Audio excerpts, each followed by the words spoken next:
It's a cruel summer, leaving me here on my own. It's a cruel summer, now you're gone.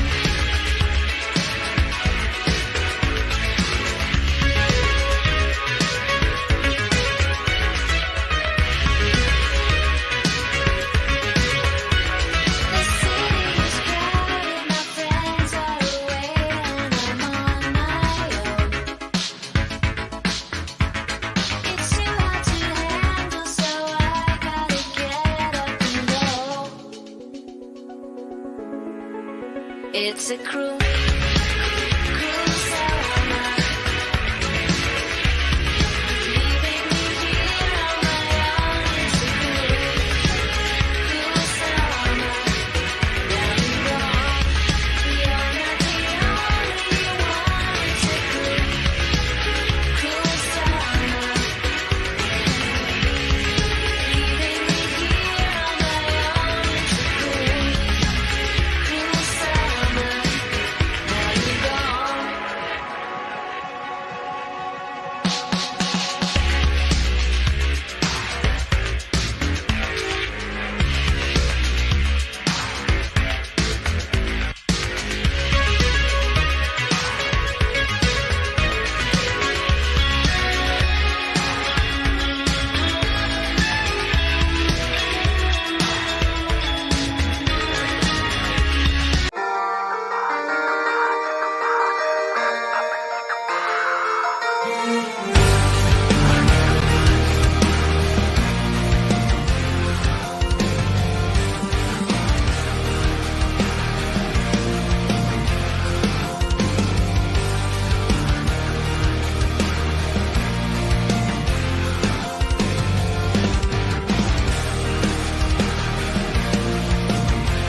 Yeah, you can be the greatest, you can be the best, you can be the King Kong banging on your chest. You can beat the world, you can beat the war, you can touch a god, go banging on his door. You can throw your hands up, you can beat the clock, you can move a mountain, you can break rocks, you can be a master, don't wait for luck.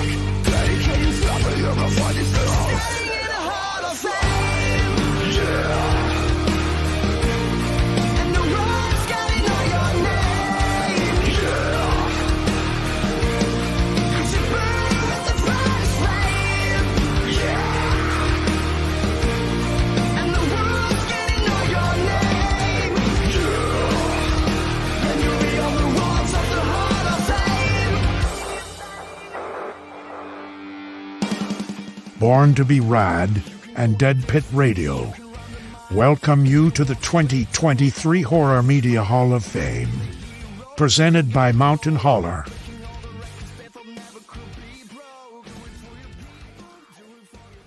We got a sponsor tonight. Boys. Mountain Holler. Holla! Holler if you hear me from the mountains. Yeah. What's up, boys? I like any song that has just a bunch of yeah-alls. I in loved like it. I that. thought that was killer, dude. It takes you back. It Yeah. takes you back there. It's only for a day. Yeah. So, how's everybody doing tonight, boys? How y'all doing? It's going, man. You know, it's the end of the weekend, which is always kind of a little bit of a bummer, you know, but it's a cool way to end it with this, second annual Hall of Fame tonight. So I'm excited. Yeah, we did this show a year ago for people that want to get caught up and see. You may be hollering out some of the titles that we put in the Hall of Fame a year ago. Get caught up if you need to, but we're going to induct 6 new additions tonight. I'll be honest with you though, it was hard to come up with just 2 because I've actually got 3 or 4 over here, and I'm still trying to in my mind figure out like which 2 I'm going to induct because there's a lot of really cool stuff from back in the day. I will say that. Yeah, there is. But I think what's nice about it is the fact that we're only doing like a class of 6, 2 each. We can do this for a while, you know, and that's what's kind of cool about it is like if it's not in this time, then, you know, maybe next time, or if we get some kind of new 4K and that's just like unreal, like, you know, that can sneak in. It's one of those like last minute entries. Getting a 4K in the Physical Media Hall of Fame, considering it's the newest format. So I think there's a lot of opportunity, which is what I'm excited for. I'm gonna be excited for the fun. opportunities as well, Garrett. Woo! Gonna be a fun night Opportunities tonight. moving I'm looking forward. forward to it. We got a lot of people in the chat already. They're burning the chat up. Want to do a little bit of a roll call and go through some of these names here. Robzilla 884, Killer Pizza, Texas HXCX 1965, baby. Saturn Video, Witch Hunter, Carlos. What's going on? The Metal Maniac, Da Vinci, Unknown 6181. My Killer Podcast is in the house. Her and Robzilla have a little bit of an online love affair going on tonight, it looks like. Melody. Robzilla.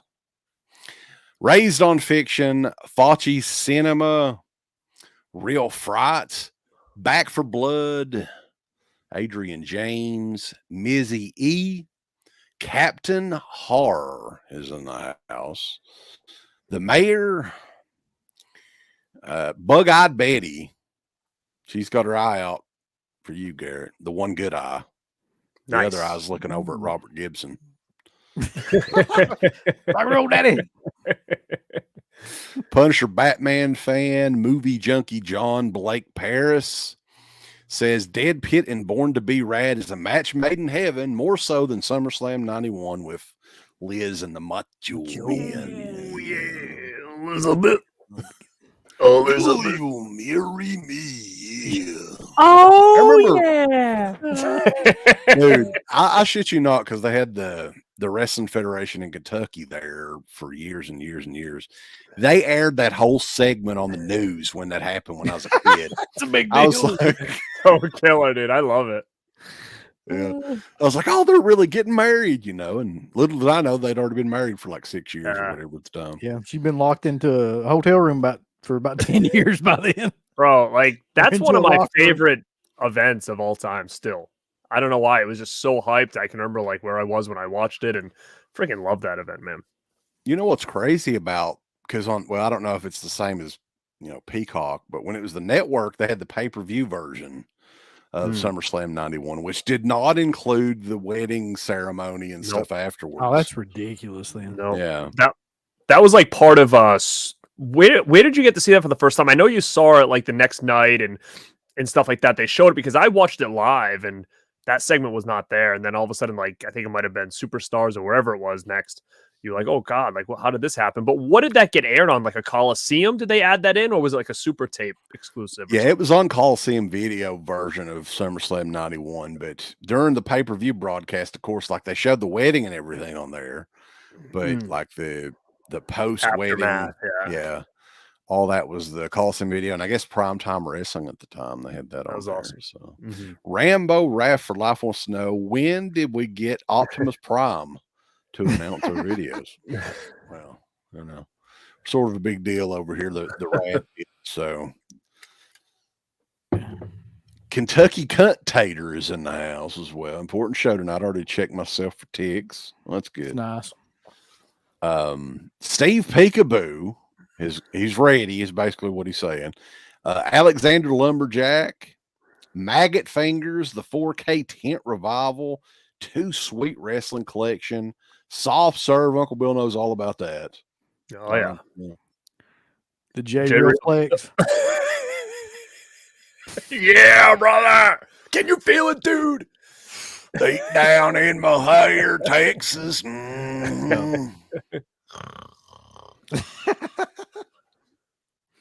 The I think I'll Suspirian pass. Knight says you got to induct something from a dead format like WWE inducts a dead wrestler every year.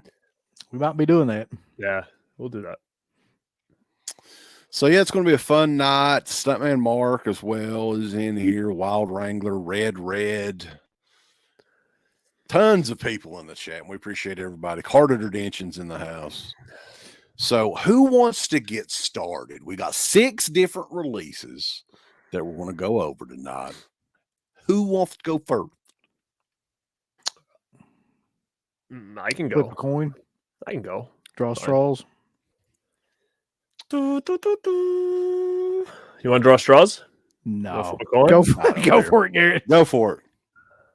All right. So The first one is actually, again, I say it's newer because it feels newer, but it's really not that new at this point. But I just think at the time when this came out, it's mind blowing. And it still is, because I think there really isn't anything better than this when it comes to like a box set for this franchise. It just never really had the same spark that this one did. So I wanted to bring this in now just because I think it's just really unmatched. And we like to talk about them a lot on this show, good and bad, but that is going to be Scream Factory's Halloween look at that collection. I think that this just really deserves to be showcased before this thing is kind of obsolete, because who the hell knows nowadays what's going to go on with this stuff. But to get everything housed together, considering there was different labels involved and everything, that they were able to kind of get this done. It looks super nice with the black and all the titles and stuff there. And I just think this is one of those box sets that kind of came and went pretty quick, and now it's going for big money. And they did the 4Ks and stuff like that, but just in my opinion, this is the way to get the Halloween franchise still. Garrett has that enclosed in bulletproof glass. Yeah, because it's in the Hall of Fame now. That's what happens. It's graded off in the media room. Too. It's graded for up to a 357, by the way. So, so like if I was to sell this, it's like no less than 500. This is going for. She'll try anything sneaky here. But look, I'm not gonna lie. Like, that's my go-to set anyway. Like, even like buying a lot of those Halloween 4K restorations and stuff, I just don't feel like that they had the same. I don't know. Like, there wasn't the same excitement or the same panache or whatever you want to call it that set had. Mostly because they released them like 3 at a time, like those other ones, which was kind of a big letdown. And that you had everything. Like, you had the whole thing, which made it like really, really special. And a lot of that stuff had been out before, but there were a few, I mean, they had like the producer's cut of Halloween 6, which had never been released officially ever before. So that was huge. That was gigantic for the horror community. Huge. And like Uncle Bill said, the fact that all of those titles were together in one big box set, and they somehow got all that, all the red tape and the paperwork and everything figured out to do them all in one set is pretty amazing. And let's be honest, as much as I hate Scream Factory, 2014, they were on fire. People were like going nuts for everything that they were coming out with, and they were hitting home run after home run, release after release. Yeah, I mean, a lot of stuff had issues. There were some replacement discs, I think, with this set too. But at the same time, man, like, they were number one. There was a very distant number 2, way, way, way, way down the ladder. What's funny about that is now they're just like, well, we got like we got Teen Wolf 2, turn that into a 4K. Right. And that's kind of what they're doing now. But what's interesting to me is that the fact that this thing, sold out. I mean, I don't think it sold out really quick. I think it sold out, sooner than later. But yeah, but like, it goes for such crazy money now, and a lot of people are just so after this box set. And I'm kind of thinking to myself, everybody loves Halloween, then why did not more people own this when it was released? You know what I'm saying? Like, I see a lot of people as like, this is a grail piece for them to try to get in their collection. And I'm kind of like, well, why isn't it there? It's not like this came out in like 2010 or 2006, right? Like, I figure most people at this point, especially with Scream Factory being on fire for a couple of years, would have been there for this, and that's what's interesting. I just don't feel like collecting was the same in 2014 as it is now. Like, I don't feel like people jumped on stuff like that as much. Well, what I'm curious about is, like, as far as retail stores, which stores carried that set in 2014? Did Best Buy have it? Best Buy definitely had it. Yeah. Best Buy. Absolutely. That might've been the only big retailer around here that had this. I don't know if like Fry's had it, if they were still in business at that point, but around here, Best Buy definitely had this. So what did that go for? What did it retail for? Because we got it for like some stupid ass cheap I got it for free. Yeah. I don't know, man. It was definitely under 200. I know that much. And I wonder if that had anything. It was cheaper, I believe, than the Friday the 13th, I think. So I'm thinking this might have been like maybe 150, maybe even less, maybe like 120. I don't know. But I think now, looking back on it, I think if people do have the retail price here in the chat and let us know what it came for, I think we're going to be really surprised that it was as cheap as it was, looking Yeah, back. somebody's bound to look it up or something here. Yeah, considering what the 4K of 6, 7, and 8 was, what, $130? Right. Wasn't that Yeah. like $120 some dollars, $130? Yeah, and I mean, you got this big lithograph thing with this. You had that as like an extra bonus. You look at it now, and it might have cost the same amount as it's going to cost you to get the Bride of Chucky, Seed of Chucky, and Curse of Chucky with posters and shit. Like it's probably going to be the same price, roughly, that it is now for something like that, which is only 3 movies and some goodies. Well, you got to look at the mayor. I think it was the mayor. Yeah, possibly because those people weren't really collecting at the time, maybe. Yeah. Because really, if you look at the online community here, the BlueTube community on YouTube, a lot of them are younger people, man. Even like 9 years ago, they would have still probably been in high school or something. A lot of them, maybe, or even younger than that. So yeah, I just don't think that level of collecting existed really back then. There was like a really, really small group of people that collected a lot of stuff, but like it was nothing like it is now, where there's just people constantly trying to buy everything that comes out. Like it just didn't happen back then. And really, if you look at it now, I mean, Scream Factory has kind of almost gotten away from box sets, really. I mean, what was the last real box set that they released, that was multiple movies, more than 2 or 3 movies?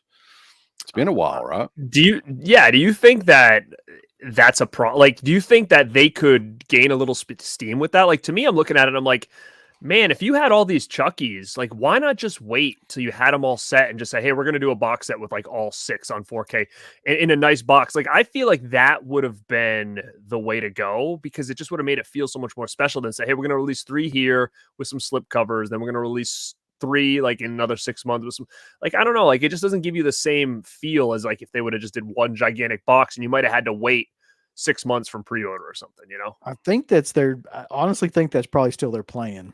Like I think that they put out these smaller sets and then eventually they're going to release like some big box set like that has some special feature on it or something. I was pretty much, I don't want to say I was told for certain, but it's kind of a foregone conclusion that the Rob Zombie Halloweens are coming to 4K this fall. They haven't announced it yet or anything, but be on the list. From Scream Factory, you're saying?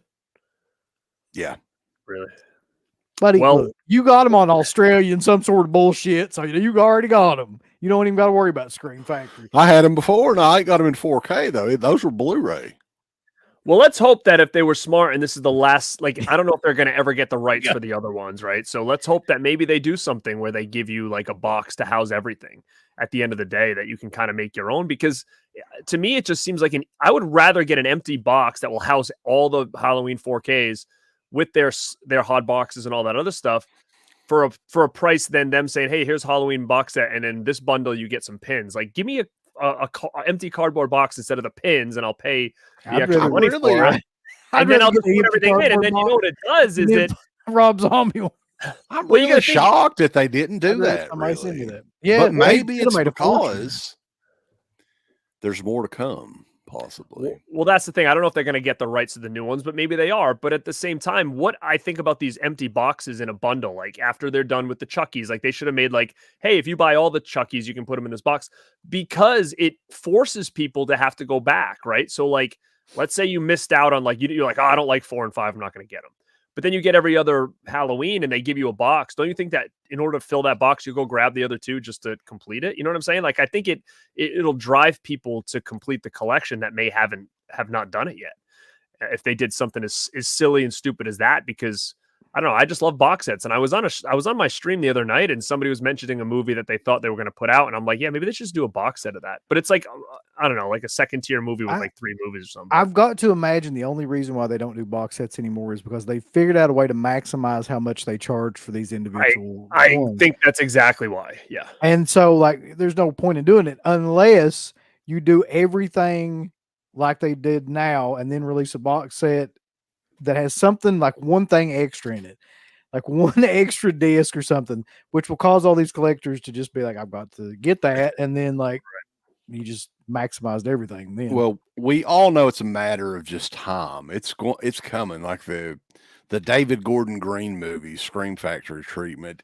That's as good as Oh, God. happening. I mean, I it may be a read few that. years, which I think it will be, but I'm for certain that's probably going to happen as well. And Joel Robinson, buddy, you can just count your dollars ahead of time. I'm really looking forward to those Corey pins that'll be coming out.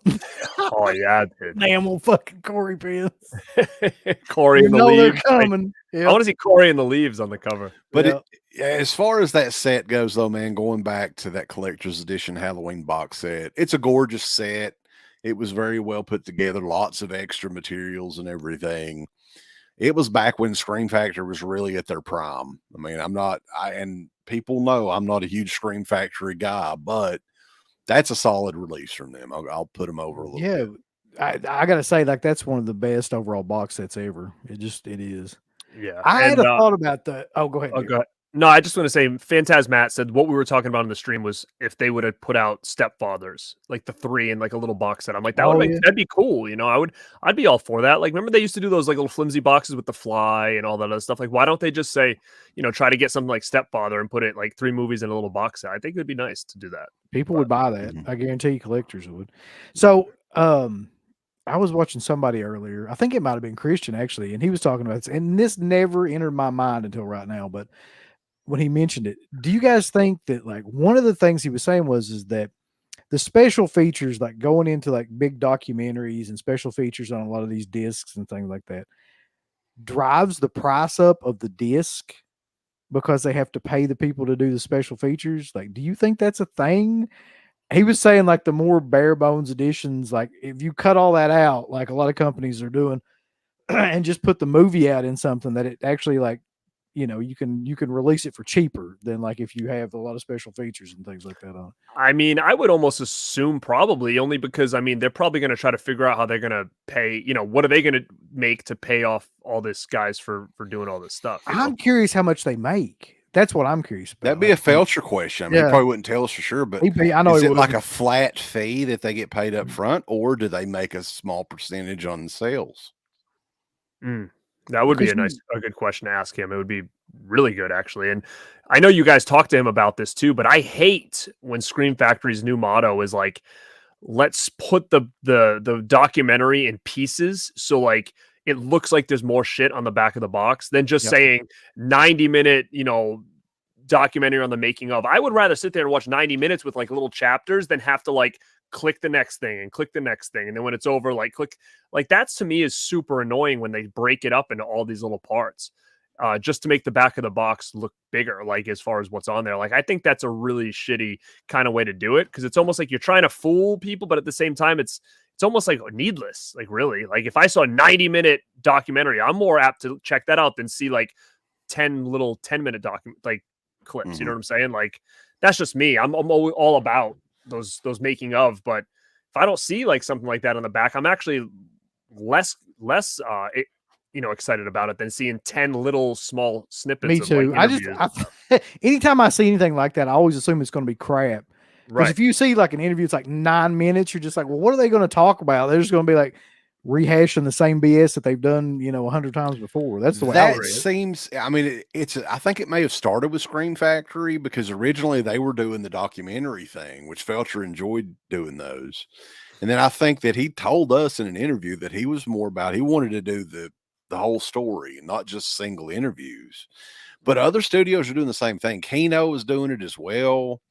I think Arrow is doing it. So I don't know if they just think that it makes it look like you're getting more, of course. But for hardcore movie fans, man, I would rather have the documentary for sure. Yeah, me too. Agree. Totally. So who's next, baby? You want me to I'll go, go. Uncle Bill? Or you go. Okay. I'll go. So if I can get this over here without dropping it, that'd be great. So this one is one that I've had for a long ass time, and I'm just going to be honest with you, it's never ever been opened because I've seen all these discs before, the versions of these discs. Well, let's open it live on here. Let's not, because it goes for a pretty good lot now. And this is one of my favorite series, and I don't know if we've done anything on this series yet. I hope not. I know we haven't done this, but this is the Scarlet Box of Hellraiser 1, 2, and 3. and this is from Arrow. In the UK, right? It's only in the UK. It's region A. Is it? Yes. it Yeah, is. that had like a very short shelf life for some reason or another. So here's the cool thing about this and why it's like one of my favorites, and why I would induct it into the Hall of Fame, is this was the first time that they included a couple of different scenes from Hellbound that had never been seen before in this edition. One of them was a surgeon scene that had never been seen before. A lot of like graphic gore kind of scenes that were in this, and an unrated version of Hellraiser 3 for anybody that actually liked Hellraiser 3. And tons, and I mean like tons of freaking special features. There was like, I think 2 documentaries in this thing. Yeah, the Clive Barker Legacy limited edition exclusive. There's a 4th disc that just had like documentary footage and a 200-page booklet that came with it. And it's kind of interesting how it's set up too. If you can see that, like the way that it opens. There's I know you guys, and it's all that you mentioned that because I didn't know it. I didn't know anything Uncle Bill's bringing into the show tonight. But Temu, Uncle Bill, have you bought anything from Temu yet? What the hell is Temu? It's like a new AliExpress that sells like really, really cheap stuff, and it's like, I don't know, everybody's talking about it online. There's $11.50. It's evidently a working puzzle box that you can move and shit. Oh, and shit. I was thinking, holy shit, I kind of want to get that, but like, I don't know. I'd be afraid I would raise some hell. Wild Wrangler, I do love Hellraiser 4. That's the interesting about it. Now, you want to talk about something killer that like Stuntman Mark's got a killer Hellraiser 4 set, but I don't know. Like, to me, this thing, and like I said, I've seen all these discs on this before that came with this, and they're all like 2K restorations of the films. I'm not positive that, like, because I haven't seen any of the 4Ks of any of these, if they exist, that it looks any better in anything else than this either. Yeah, those 3 movies, though, man, like when it comes to Hellraiser movies, to me, like it's those 3.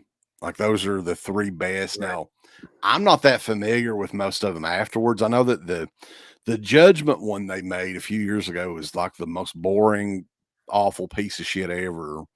And then we reviewed, what was it called? Retribution or Hellraiser Revolution? Revelations. Yeah. Yeah. Fucking Pinhead looked like he was shocked the entire movie. Whoa. But those 3 are the best. Those are the best 3. Agreed. And at the time, there wasn't like a very good edition. When this came out, there wasn't a very good edition of like 2 and 3. Anchor Bay put out 2, I think. And then like, I don't think 3 had anything really that great at the time. Like a DVD from like, I Yeah. don't know, maybe like Mill Creek or something weird like that, maybe. I've actually still got the Bloodline, or maybe it's Inferno and something else. Mill Creek put them out in like 2 packs there for a while too. And those are the I think there's like a 4-pack as well. There's a 4-pack Blu-ray that has Bloodline and Deader and whatever some of those lesser known ones. I think I've got it. Maybe Mill Creek did it. Now, where is 2 and 3 and all that now? Like, is Arrow still got these? Like, what's like, because they haven't seen anything, right, since that set. Is that correct? Or I know they did another set too with like maybe just 1 and 2, maybe. I don't know.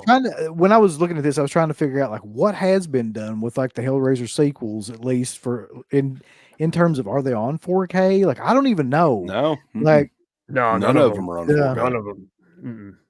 I think that's probably a property that somebody's probably trying to get. If they can do another box set of some kind with Hellraiser, I mean, at the same time, like even if they want to do a box set with everything, like how much could it really cost for them to get some of those later sequels? I mean, like, I know a lot of people probably don't care about them. Like, I don't care, but it'd be nice to have everything kind of housed together. But I mean, I'm sure it's not going to be that hard to get all those. No, I've got to imagine that that'll be coming at some point soon. One thing you got to think though is they already did Blu-rays for pretty much all those. So is somebody going to put the effort forward and expect people to throw down that kind of money for a 4K box set of all those movies? Well, that would be pretty expensive. Because once you get in my opinion, okay, I once you agree. get past 4, because I Very like bad. 4, then it gets progressively kind of like horrible, especially when you get into like Hell World, Hellseeker. Like, there's some really, really bad Hellraiser Hell shitter. movies. Hell shitter. Uh, yeah. I mean, it gets really bad. The one with Craig Sheffer, which has nothing to do with really Pinhead. Like, he shows up in it like 2 or 3 times, like it's, Halloween 3 or something. It's like a detective. Bad enough about to pick up, baby, when Craig Sheffer gets on screen, if you will. Goofy ass on there.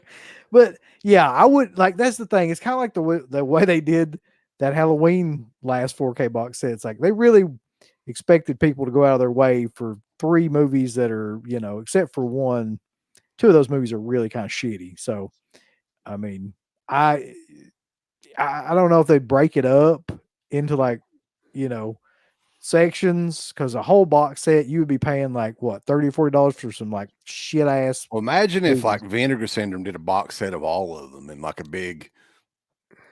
That's what I mean. cube. Like, you imagine, I'd be so mad to pay like $45 for Hellseeker. I'd be, what? Right. Uh, Yeah, I don't know. I mean, somebody mentioned in here about the DVD set in the box, like from Anchor Bay. I have that. I think it's just 1, 2, maybe it's 3. I don't remember it being 3, but then you also get the Blu-ray of part 1. It was like kind of like its first time it came out on blue type of deal or whatever. But I don't know if 3 is in there. I think I only have 3 in just like a standard DVD, but because I don't own that Scarlet box. I don't have So, that. So This is like that's the the Anchor one I Bay. have. Yeah, yeah, I think yeah. this is a Blu-ray, right? Isn't this a Blu-ray? it is. Yeah. What else is in there though? Let's see. And Is I've got the Arrow version of that as well, like the same design, I guess. Look how they put the discs in there. I know. man. Like, Wild. damn. Scratching. I think I got this off Felcher, so I didn't even get it new. It doesn't even say what this is. Oh, it doesn't even say. Oh. And then it looks like Hellbound Hellraiser 2. I think that's a DVD. And then the Yeah, it Blu-ray of the first Hellraiser. So it's just going to be 1, 2, and a blue. That's got to be what it's in Probably there. I used extras disc is that third disc. I used to have a Anchor Bay like UK box. It was like cardboard and it would fold out. And I think that had almost everything in there. Like I'm pretty sure that might have had like 1 through 5 or something at the time. But I ended up selling that back in the day once I got that thing. But technically, if they wanted to redo this set, how many discs could you put in there like that?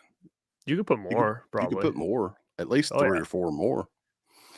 So If they redo that set, they need to find some better way to put fucking Blu-rays in there, because that's ridiculous. Nobody wants those scratched up like the corners are all like nicked up or whatever. no, but They did not consult with an engineer to make that set. this is how far ahead of the game, though. I mean, look at the design on this. This was like early Anchor Bay, like Yep. 2000. What year was this? 2008, maybe 2009. That was probably, yeah, it was probably up there. It was a little bit. It definitely was around. It was before 09. I know that much. So it was definitely before 2009. They're just like, let's put those discs just as close to metal as we possibly can, or like, Yeah. So, but yeah, that set, the Scarlet set, is pretty much out of print, right? How much is it going for online? it goes for Quite a roughly bit. about $250. Mhm. Yeah, like you can get it on Hot Amazon right now damn, for about Hogan. $250. Here's the interesting thing about it though too. So you got disc 1, 2, and 3, right, which are just the films, and then like I said, some of the scenes that had never been seen before ever are included on this box set. But then you've got disc 4, which is the Clive Barker Legacy, which is Clive Barker's short films, Books of Blood and Beyond, the works of Clive Barker, Hellraiser Evolutions, a new documentary that came out for this.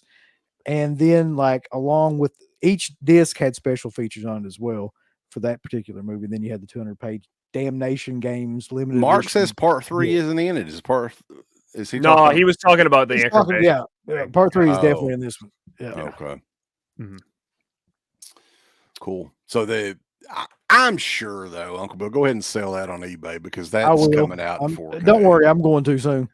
Because there's no possible way that a franchise like Hellraiser is not going to have a bunch of 4Ks and shit coming It'll out probably be somewhere. a gigantic box set too. So maybe Yep. you can use that $250 to help pay for Mm. like Vinegar Syndrome have like a 400 Oh, and some God. dollar box set. Yeah. Yeah, someone's got something up their sleeve. It's too far into the game that nobody's touched Hellraiser. I mean, it just doesn't make sense. Even the first one, I don't think has a 4K, which is to me is craziness. So somebody has it, and someone's probably working on something important. Yeah, for sure. So we'll move on to the next inductee, boss. Second annual Horror Media Hall of Fame. Woo. And this one is the very first, as far as I can remember, VHS tape that's Oh. getting an induction, boss. And this isn't just about the tape, but this is about the legacy of the guy behind this company, because he was very early on, like he was one of the main guys in VHS and kind of getting it off the ground and everything in the early days. But this is Wizard Video, the Texas Chainsaw Massacre VHS from 1982. That is 82. that's legendary right there. And this thing is last time didn't the Atari game have that same it Yeah. did. cover? Yeah. Yeah. And this time frame, man, highly collectible period as well. Those video games are hundreds and hundreds, maybe even over $1,000 if you have the case. This tape goes for close to $1,000 on eBay all day long. It's very valuable, but the time period, like a lot of people don't realize now, this came out in 82. This was the 34th release from Wizard Video, though. This is 1982, man. Who the hell had a VCR? I mean, I was not old enough to remember shit from back then. I was still shitting my pants around this time period. But Charles Band's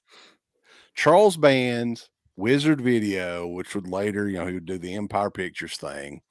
I'm not a big fan of his movies, honestly, but the time frame when he was helping with the VHS movement and getting it started and everything. And this is the kind of inaugural VHS release for Texas Chainsaw Massacre.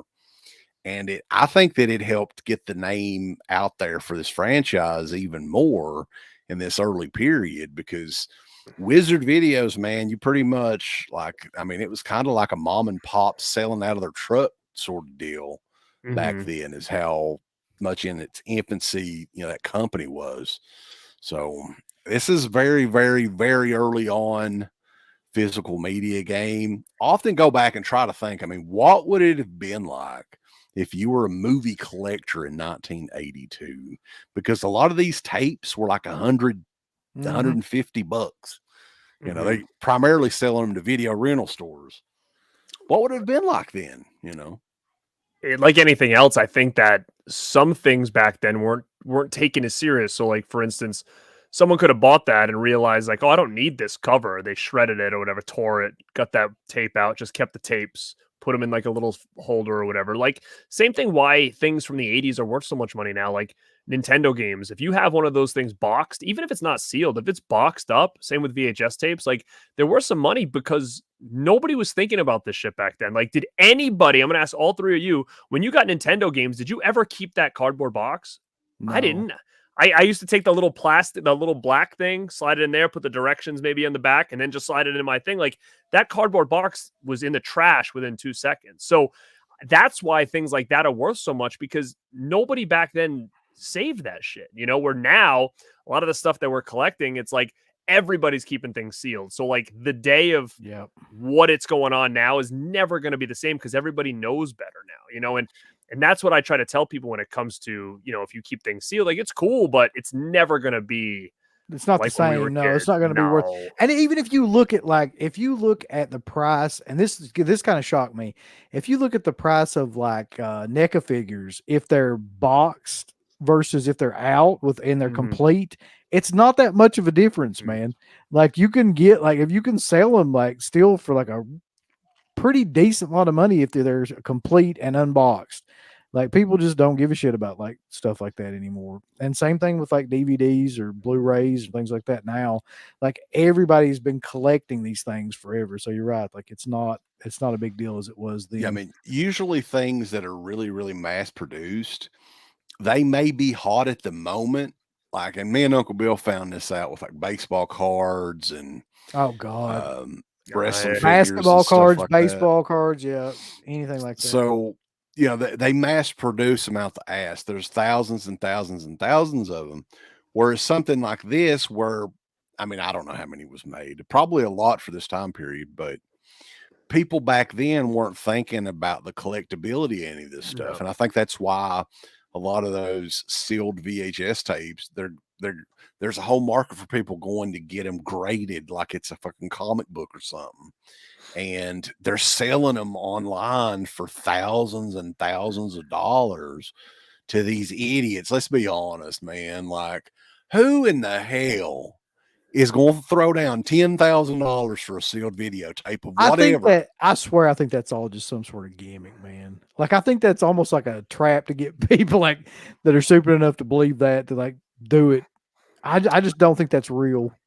I mean, I kind of like seeing that in a way because it makes you feel like collecting's important again. And sometimes when you kind of had a collecting mindset growing up, you always felt like you were kind of an oddball out and nobody else gave a shit about this stuff. So to see like bigwigs buying shit like this for a lot of money, it kind of makes you feel like, you know, like reassurance that what you're doing isn't a big freaking waste of time. And I've honestly you know, I've thought a few times about sending some of those sealed VHSs off just because the chance of selling them to somebody for that high of an amount, you know, I mean, it's kind of crazy. I would definitely recommend doing something like that. Like even that, like that's not sealed, right? But I mean, you can still get that graded even though it's not sealed, though. It's in right? really good condition. Yeah, it has all of the flaps, which I know is a big deal for people. See, look how they did the bottom of that. And sometimes too, if you don't want to get rid of something, you on just want to get it graded. You know, it comes back in like a nice display piece. You know, and it's not a bad gig. What is it, $80 to get it graded or whatever? But I know it might be silly to some people, but it all depends on what kind of collector I think that you are. And I was also, when we were kind of talking about this stuff and collecting, and you guys brought up baseball cards, I was actually thinking about little things like how the collecting mindset in the world has gotten so crazy, like with grading stuff. Like, who would have ever thought VHS tapes graded would ever be a thing? Like, never, because they weren't ever considered collectible like cards or anything else were. But an idea for a show, and also an idea for like any of these new titles coming out, because I don't really buy a lot of new stuff right off the bat. Like, I'll wait till Black Friday or something like that. But if you find a movie you kind of really like, maybe horror especially, what about doing a show or even collecting things that would be considered like they're rookies, right? Like, would that be considered like the Texas Chainsaw rookie physical media right there? It's a rookie. You know what I'm saying? Like it's interesting to me. Like, if I was to go buy Megan, right, with like the Megan 4K with the slip cover or whatever, and keep it and be like, forever, this is going to be the first release of this ever, right? Like, as weird as that seems now, it almost kind of would be a fun show to like try to hunt down like specific movies, like rookie physical media releases, and have those things, because who the hell knows, man? You could create any market if people are involved, right? Like, any market can be a thing if you get people on board. Here's the thing though, that like I think is interesting about that too, is there's a parallel between like basketball and baseball cards of that time period that we were collecting and what's going on right now with the way people are collecting physical media. Because if you look at it, people are trying to get like the first releases of a lot of these editions, and they're trying to get like the steel books and the media books. So that's like when you look at basketball cards, people would get the rookies, but then they would get like the other insert or whatever they would call those. Insert cards, like the Fleer metal and stuff like that cards. Like, and then you would get like, so you would have the rookie card, but then you had to get like all these different insert sets and things like that too, which is basically the same crap people are doing with physical media now. And you know, I just feel like, I don't know, man. I think trying to create that turned out. Yeah, like creating like a market, like and starting to promote things, and maybe doing a show on like, you know, horror physical media rookies or something like that. Like, I think that's just interesting because, you know, I listen to a podcast that deals a lot with like action figures and cards and stuff, and they're actually selling right now. Like, you remember the old wrestling cards that they had? that people are hunting down like a Yeah. Macho Man rookie, like the first ever time Macho Man appeared on a card. Now they're searching that out, and all of a sudden now that thing is valuable, right? Because it's like, hey, becomes this is the something, yeah. first time Macho Man's been on a card, and even some people are going crazy out there. Like the Rock's rookie card was actually on, like, remember when WWF used to come out with like playing cards with like the Rock could have been like a 10 or something, and like Right. there was a king and a, like, some people are looking at that and having that like going and having those graded and saying, hey, this is Rock's rookie. It was the first time he was ever on a card. It was a damn playing card deck. So Right. So basically, people are even like using that and selling that graded as like his rookie, right? Like who the hell knows like where the right? Because it was the first. So it's just so wild to see, how crazy the market can get when there's people invested and involved. And so basically, Garrett, we need to create our own market right now Correct. by just like calling all this shit out.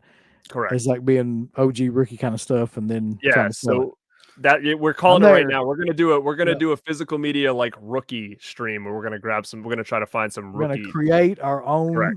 market. niche in the physical media market right now. Yeah. Back for blood, baby. And this is kind of how we that's how I collected movies for a while. Had 4 to 6 movies recorded on one blank VHS tape. I'm gonna get that for most of graded. it when I was I could send in the old fucking pre-recorded VHS. dude, there's starting to be a market for that shit. Oh yeah, there is. No, for sure. there's not. Yes. For recorded, Yes. because they want the commercials, they want the edits, they want. Yeah. Jesus. Right. That's If how I there's- watched all my movies growing up, more or less, because we didn't have enough money to buy the real edition. So everything I was watching through my childhood, more or less, was like off TV. That's why when it came to So- horror, like that was my introduction, was all the ones that were on television. And think about it, man. How did you record this stuff back in the day? Like if it was on the movie channel, because I can remember a tape that I had for years where they produced their own intro, like videos and stuff with Jason and Freddy and shit like that in it. People dressed up or whatever, and USA Up All Night, some of the intros and outros, Monster Vision, stuff like that. So people, they eat that stuff up, and I've seen it sold on eBay before. That's just crazy to me, man. But yeah, I kind of get it. But It's insanity. a lot of this stuff is just gone by me, if you will. It's ludicrous. It is crazy because even you can find some of these things on YouTube, like people that are recording like old commercials off VHS tapes. Like there's a market for that, and those things have like hundreds of thousands of views because people are like, I remember this. I want to, but to have these tapes that were taped off TV is just, you'll never get that again. So they're pretty valuable, important to people when it comes to nostalgia. Yeah, And it's a hell of a drug, my friend. Here's the thing. I'm sure there's a movie about this already, but what if they could figure out a way to make a drug that just made you feel nostalgic? Like when you took I'm on it 24/7, man. you automatically feel like you're like 8 or 9 years old again. Yeah. Like all those memories it somehow or another unlocked those memories from your brain or something. I want to write a screenplay. I need to find a fucking typewriter or something over here. It's for real, man. Get to work, Yeah. Uncle Bill. All right. So continuing on, I believe it's back to Garrett. All right, it's my second one. All right, this is a big one that came out way back in 2001. And we're going back to the format of DVD, and I'm doing a new series on my channel called Anchor by Archives, and you're going to definitely see this thing as one of the episodes. But you know what? Now's the best time than ever to bring it out first, because it just meant so much as collectors, and it really, to me, is probably one of the first editions on DVD where I started to realize that there was like more than just buying the movie, right? Like there was more to this. There was actually collecting purposes for it. There was, these big grail items that at first you're kind of like, well, that's cool, but like, how would I even fit it on my shelves? But then you're kind of like, it's so unique that I need it. And the first big one that really caught my eye of something totally different was from Anchor Bay, and that is their wood box of the Wicker Man. And when I saw this thing in a store, I went absolutely nuts. Like I couldn't even believe what I was looking at, like, because it was so huge. And I'm like, this is a DVD? Like how? Like how is this a DVD? And it was limited to 5,000. 50,000. Jesus, that's not even limited. Holy they didn't- crap. That's how They Anchor didn't Bay limit did it. anything, man. And you got a lot of stuff in here, man. Like, so I think, again, they did a couple different versions of this, and I know some came with soundtracks and stuff, but I don't know exactly what this has. So you're getting, a little card here. another little card, I guess, with the chapters. It says theatrical version and extended version you're getting here. Right. But then they would be housed in these little like CD cases. Almost like DVD-R cases, yeah. And then you got the extended cut and then the theatrical cut in there. And it fits really nicely actually in this little box. Like it just kind of snaps in, just like this. And I don't know, it just was such a unique time. And it's got like a little metal like snap right there. So it was really well done. And this is all engraved too and burned in. It's not just like stickers are drawn on. Like this is literally like burned into the box and smells like wood. Like it was just wild to see that something like this existed. And being a collector back then, that was the first edition that I ever saw that I was like, okay, there's more to this than just collecting the movie itself. Like that was the only one they ever did like that. Right. That's actually one of my favorites too. It might possibly be my favorite of anything that they ever did. It's just because of how crazy that is that they made all those wooden boxes. I think it was like part of the limited edition tins almost. It was like one of those, but it was in a wood box. Right. The story behind that is, from what I can remember Felcher talking about it, they would think of the idea and figure out a way to get it made. So there's 50,000 of these. And I believe he said it was a company that did cigar boxes. And that essentially is kind of like a modified cigar box to fit a DVD in or whatever, which is great. I mean, just think of how no companies do that now. They don't do it at all.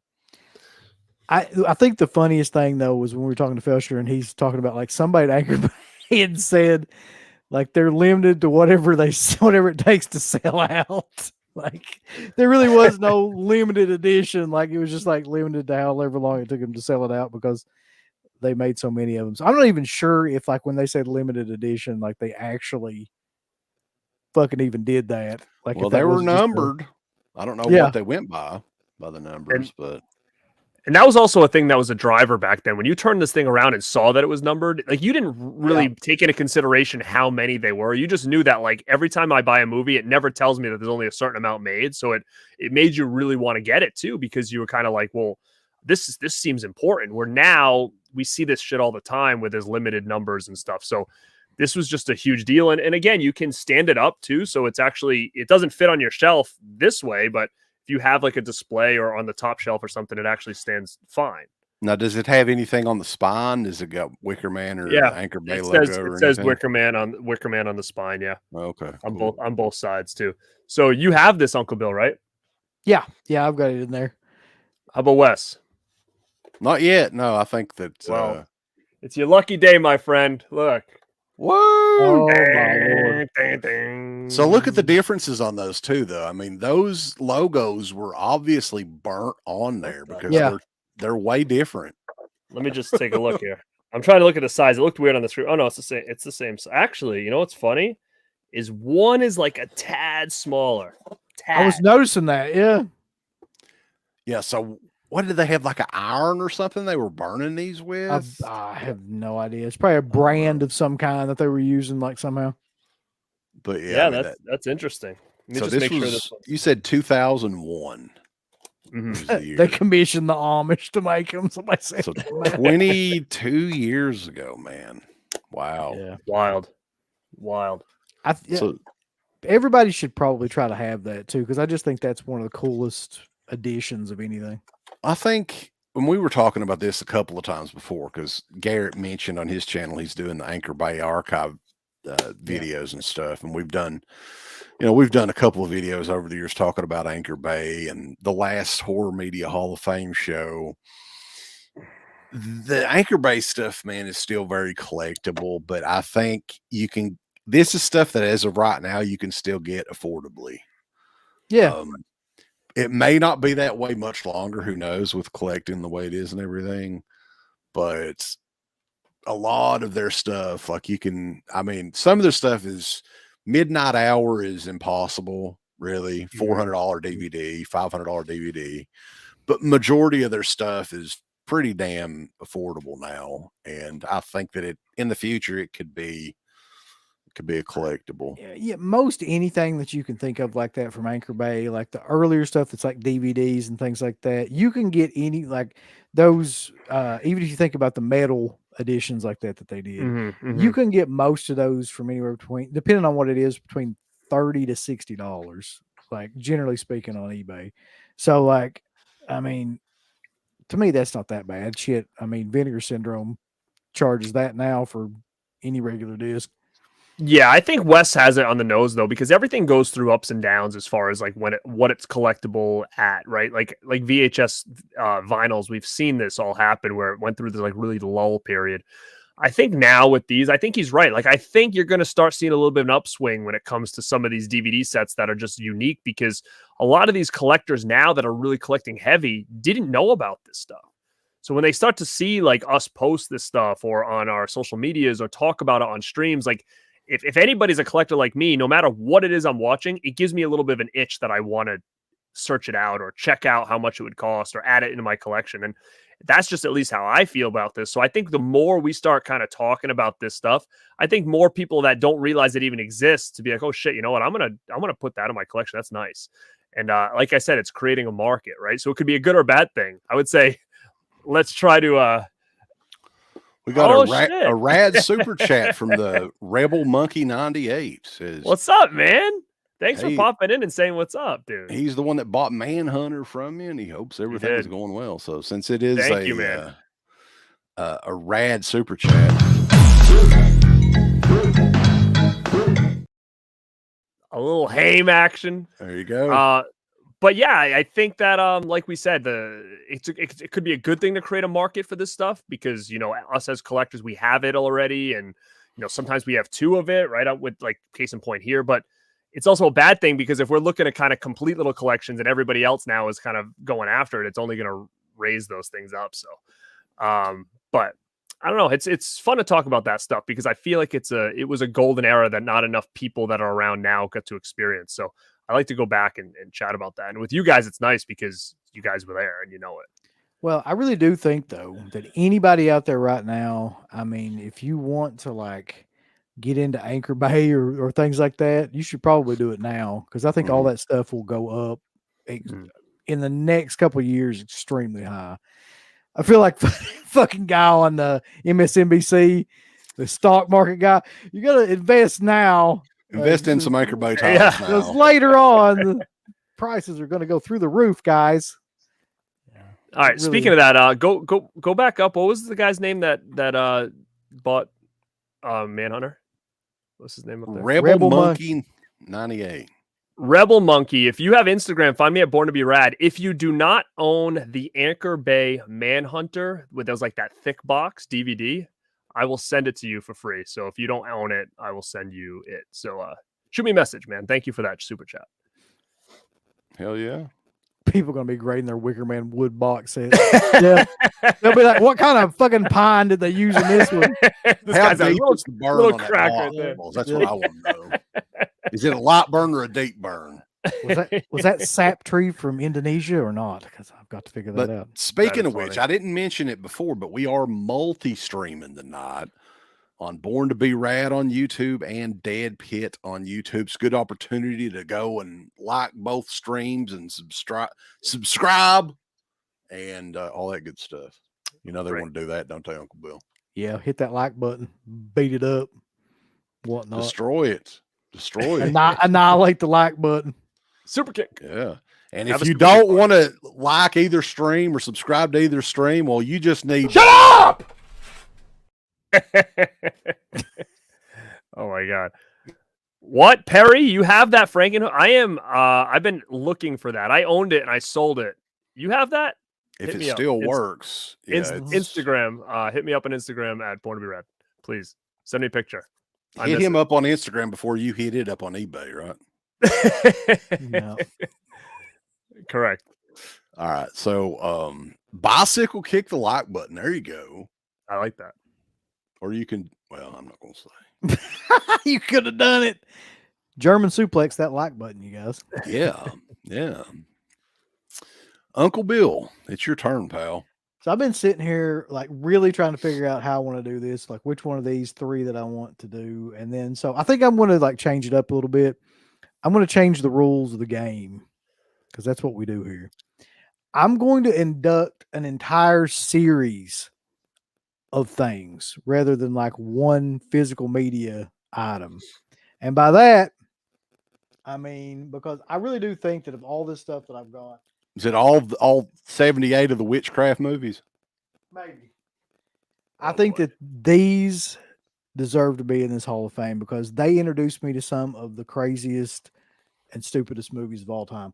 I'm inducting the entire Shriek Show triple feature sets into this Hall of Fame. The evil So this is I've got 6 of these damn things, but I've only got 4 of them with me right now. This is the Evil Animals set that included Devil Dog, Grizzly, and Day of the Animals. Y'all have to remember these. These were like Oh yeah. back in the day. Devil Dog rocks, dude. If anybody hasn't seen that one doesn't get talked about enough. That's a cool movie. So The Hound from Hell. Shriek Show released like some of the most obscure exploitation zombie movies, things like that I had never even come close to seeing around this time period. And for example, you've also got the Psycho Killer 3-pack, which had Delirium, House at the Edge of Park, and Beyond the Darkness, Yeah. which I just reviewed Those on sets the are still coming in handy, ain't they, Uncle Bill? yeah, on the Tour of Italy set. That's a Joe D'Amato joint that is insane. As a matter of fact, all 3 of the movies in this are not safe for work, but these sets were amazing. And then you've got like they had 2 of these, and I've got both of them, but I've got this one handy. I think The zombie those packs. were the ones that people picked up first. That was kind of the gateway sets to get you into the other ones. Yep, zombie packs, and this one had. I think this has like a couple of bangers in it, not like as Garrett would say, but not the last one so much. Oh, no. Well, let me ask you, with the Shriek Show, because I'm looking at all these now and it's like just like, man, like Severin's putting out all those. So do they have something to do with Shriek Show, or is it just they just happen to grab all those titles? Because not Maneater, but like Burial Ground and the other ones Dr. that you just Butcher, had, like MD, all stuff those like other that. ones are like Devil Dog and Grizzly, like those are all Severin. And so isn't the other ones with like Last House on Dead End Street, like Delirium. Those are all Severin titles now. They may have been. I mean, Shriek Show may have been Severin before Severin, or David Gregory I don't might have think been so. I involved think in. that was a different. I don't know. He said, "Give me those boxes. I'm going to put them out." And then Shriek Show was a division of like, was it Media Blasters? Was the name of the company? Yes. It was Media Blasters. Yeah. Okay. Then shit got really like wild. I've never even opened this one. But this one apparently I got from, I don't know, it looks like Best Buy maybe. The Vampire triple feature with Central Park Drifter. I don't think I have that one. 2 Orphan Vampires. That's the name of the movie. And Fiance of Dracula. Not even like the bride of Dracula. It's just a fiance. It's just like some random woman living with him. I don't think I had that one though. I don't remember that one. That was $14.99 back in the day though for this. But think about that. You just said that was these were at Best Buy, guys. Like how crazy was it? And I remember they had tons of them too. Like I remember when I was like, oh my god, I don't know, this movie Massacre at Dinosaur Valley. How could this be bad? Right? Like I remember like finding that and then getting home and being like, shit. Like, yeah, it was bad.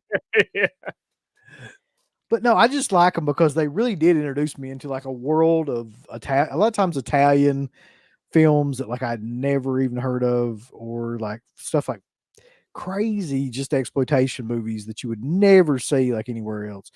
And they always had like the cool themes and things like that. So I don't know. I think that whole series deserves to be. Have you got any more to show off there? I just had the 4 here. I've got like 3 more or 2 or 3 more of them. Do you want me to go see what I have? Yeah, Garrett, because you could get to them. We should do a whole show on these at some point. Like I would like to, because I'm looking over here. I've got some of them stacked up over here, like a High School Horrors one that I think had like the Majorette. Yeah, I've got that one too. There was a Lunchbox. Yep, I was going to say there was a Cannibal. Then there was the Zombie Pack 1 too. Like that was the zombie sequels. Yeah. Yep.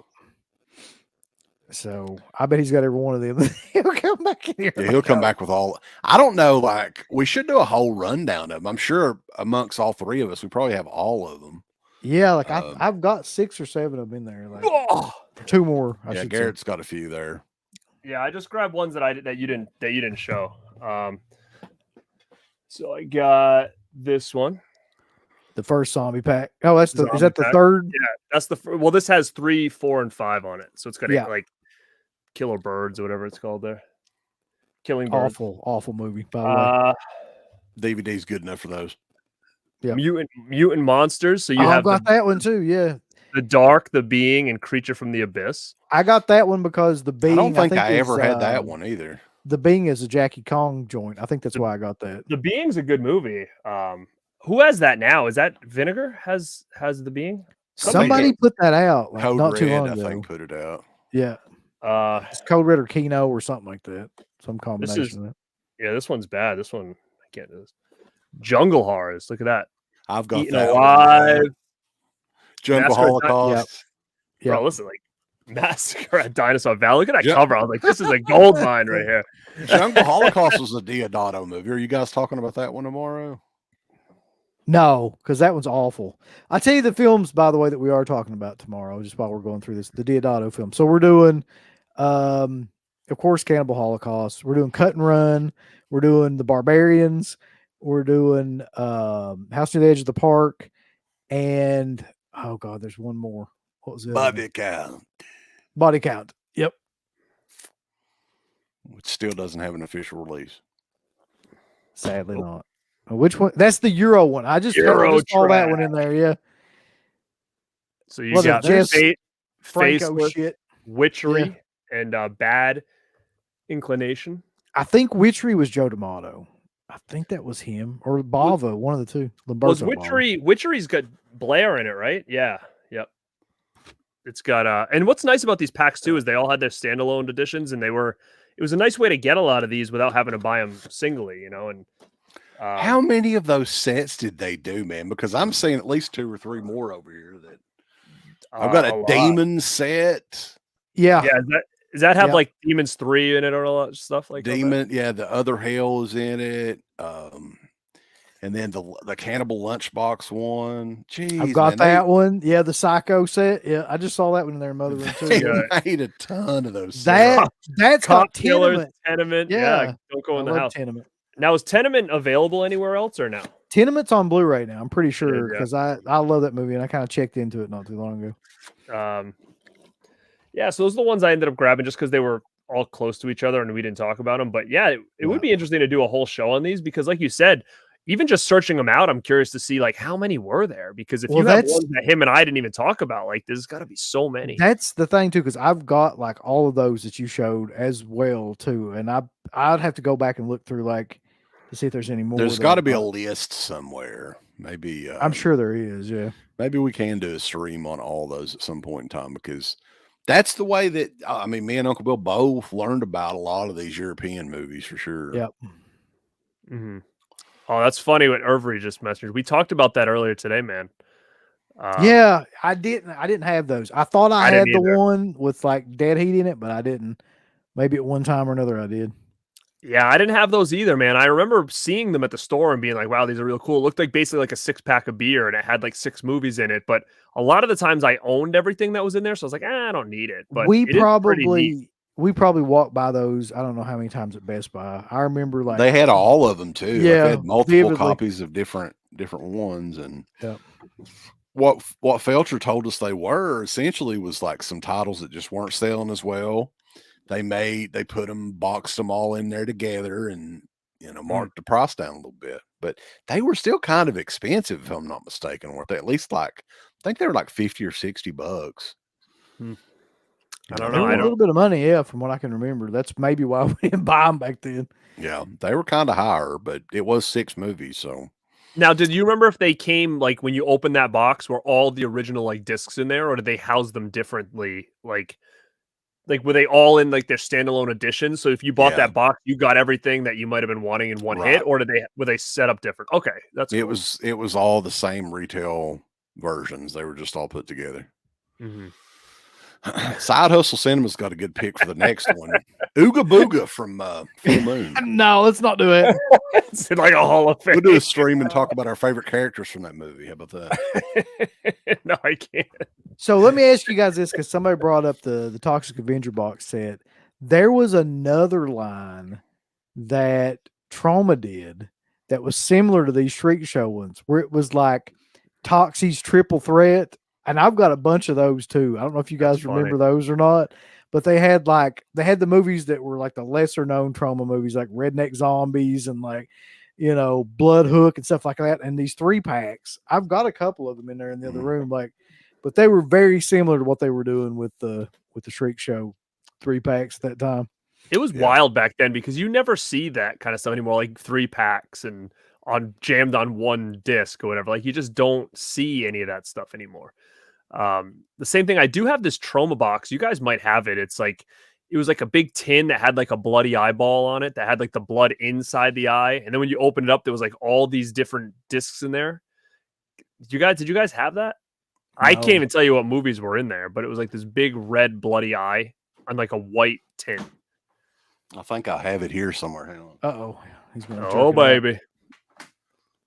Oh, yeah. Yeah, that's the one. Yeah, the blood bank. What's in there? Let's go. Oh, they're like slim cases, though, huh? I didn't remember. I haven't looked in that in ages. Let's see. What do we have in the blood bank? What is it? Do they even? I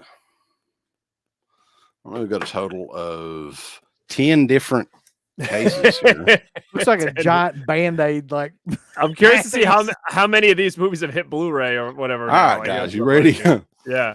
John Saxon and Linda Day George star in Beyond Evil. Oh, hell yeah. That is a Herb Fried film. And Andreas Mafori. These are all from BCI clips, by the way. Not Trauma. I think that was when they were doing Trauma stuff. But Evil Clutch. Any memories of Evil Clutch? No. I've got an Evil Clutch in my car. Ouch. This looks like something straight out of like Vinegar Syndrome's library here. But Lloyd Kaufman, Michael Hers, Teen Trauma release. Horror of the Hungry Humongous Hungen. What? I've never even heard of that. I have that thing and I don't even remember that at all. That is so funny. Hungry. So if all of a sudden, like when we do the Vinegar Syndrome stream and they're like, what's it going to be? And you're like, it's the Hungen. Yes. We're waiting for that. Yeah, there'll be a bunch of people. What I always wanted. It took so long for it to come out. I'm not going to say anything about Vinegar Syndrome after I watched Annie Lee's Meat Pies, and it actually turned out to be killer, though. Like, I gave that movie shit forever, and then that was actually like one of the best things I've seen in a long time. From 1987, Mommy's Epitaph, baby. That's great. Is that the rookie? Is that its rookie right there? That's the rookie, I'm sure. The one and only. A death and a Mommy's Epitaph. Oh, my God. Oh, wow.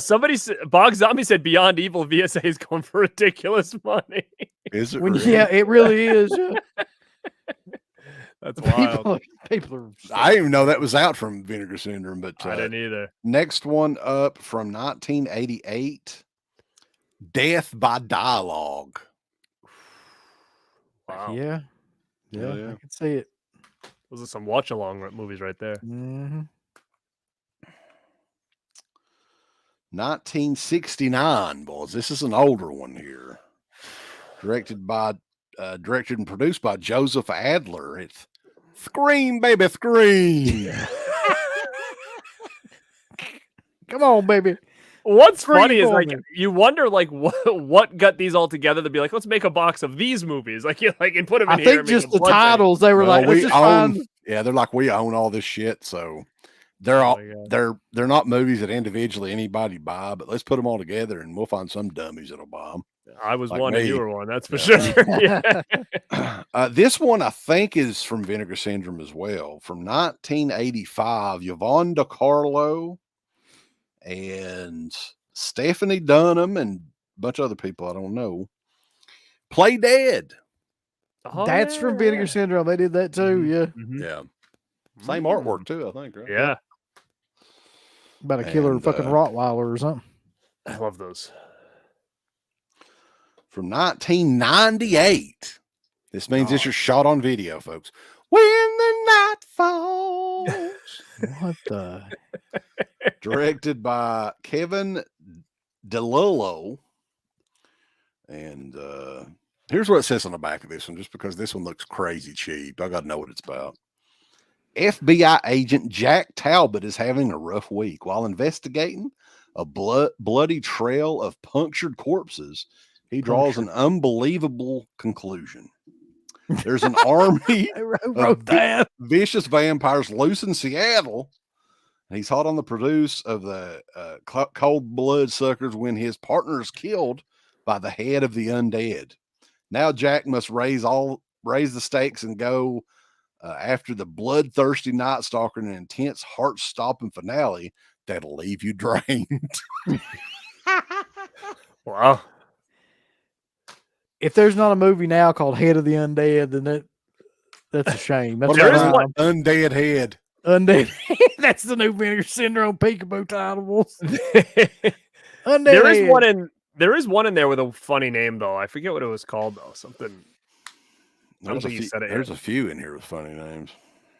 From 1987, Chillers. Oh yeah. Yeah, I remember that one. Oh yeah. I think That's kind this of a one, classic. this one here had some kind of release. 1986. There's a few movies that have the similar name, but I'm not sure this is the one I'm thinking of. But Nightmare Weekend. Oh, Yeah, that's Vinegar Syndrome too. Yeah. Wow. Okay. So Nightmare I guess Weekend. we might get some of these. So yeah, I don't know how cheap you can get this set for, but it's metal.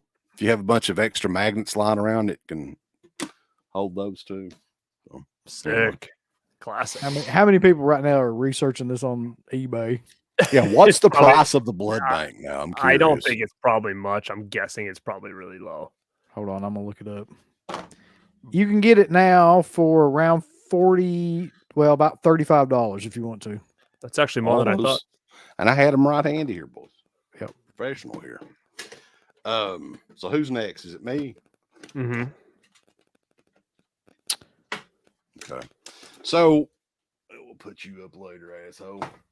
So the one I picked is it's from 2004. It's hard to believe this is another one. It's almost 20 years old when this came out. But I've got it here. I don't know how easy it'll be to showcase. This is one of the very early gift boxes that they did. Like I said, 2004, and this is from Universal Pictures. This is not a boutique release. It is the Universal. See, look at glare, it sucks. Oh yeah. Universal Legacy Collection gift set with the busts of Frankenstein, Dracula, and the Wolfman. Oh, and this is a pretty huge set, and it's very well done too. You got a window box that shows the covers of each of the discs, even on the back there and the sides. And I think a lot of these movies were on DVD for the very first time in this set. So you get the original movies, but a lot of the sequels that came with, the Dracula sequels and stuff like that are included. I think the Spanish Dracula was out for the first time on DVD in this set too. Spanish Dracula was on there. Yep. Hey man, I'm gonna suck you. Hey, off, dude. Spanish But, Dracula. You don't know the story of the Spanish Dracula, Uncle Bill? Yeah, of course. Well, you know about it. Conan was in it. Conan was in it. Yeah. So He's like, let me speak on this, man. orale. Peel my potato and toss my salad. The Spanish Dracula was filmed simultaneously with the original Dracula movie. Oh yeah. Yeah. A lot of people think that it was like the superior movie too. I don't know. I've never watched it, but I don't know a whole lot about the classic Universal people monster think. movies. But man, like for the time period and the releases and the quality of these releases as well. So you get all three of these in a separate set. Like this one is 4 different Wolfman movies. Frankenstein meets the Wolfman, She-Wolf of London, and Werewolf of London. And very nice hard box. Listen how hard it is. Wow. Hurt my ears over here. That's super And, hard. Digipack, which I like the Digipacks. I know, Garrett, you're not big on them, are you? Not really. I mean, I was buying them for a while just because they were different, but now looking at them, I'm kind of like, some are okay, some are meh. Garrett just don't want to get trapped into buying a bunch of other stuff. No, I have them all in like a cupboard over here. But I guess the big draw to these, and I've never taken these out of the box or anything, is these are hand painted busts from Sideshow Collectibles. Yeah, Jesus. there's no way to see that really. There's really no way to Was show you that guys. who made them? Sideshow Collectibles? Yes, it says right on the back. I actually have mine displayed on a shelf. Those 3 busts, and they're really nice quality. They're heavy. They're painted well. They're done really well. Yeah. Yeah, You kind of see them there. The This comment. But yeah, I mean, this was, like I said, 2004, and even the inside packaging, like that's styrofoam there, but they kind of have it painted to look like marble or whatever. So Oh yeah. it's very classy packaging as well. So when I was thinking of box sets, and this is DVD, of course, so there's better editions that are out now, even in 4K. But this was back, man, like physical media game was at a different place then. I mean, they could do sets like this then, and people would buy them, you know. And I don't know about anymore if they did a big set like that. For one thing, it wouldn't be in a store. I mean, these were in Best Buys and Walmart and everywhere else. But would people pay the kind of money like these? I think these sets were kind of pricey when they came out. they were, and I actually went through a period of time where I was unloading a lot of stuff, and I actually was like considering selling mine because at the time I hadn't opened it. So I was like, okay, I'm just going to get rid of this thing. And I went online and it wasn't really going for much money. So I was like, instead of the hassle of trying to sell it and box it, I'm like, I'm just going to take these little statues out and put them on the shelf over here when I built this movie room up. So now I have that box without the statues in it somewhere else. And then I have those statues up, but I don't think that thing was going for a lot of money. Maybe it is now. I was trying to sell it. I don't maybe know. like I haven't even ago. looked. I just think it definitely deserves the Hall of Fame treatment just because the time frame that it came out, and a lot of those movies were, I think the reason that they were pushing Universal Monsters, and this is hilarious, hardcore this time, because they did separate sets for The Mummy and Creature from the Black Lagoon, stuff like that later on, was Van Helsing came out around this time period. Oh yeah, that would have been what then? 2005, 2004, I think was when it came out. So there's like features with Steven Summer talking about like the Universal Monsters on it. He's the guy that directed shitty Van Helsing movie. Yeah.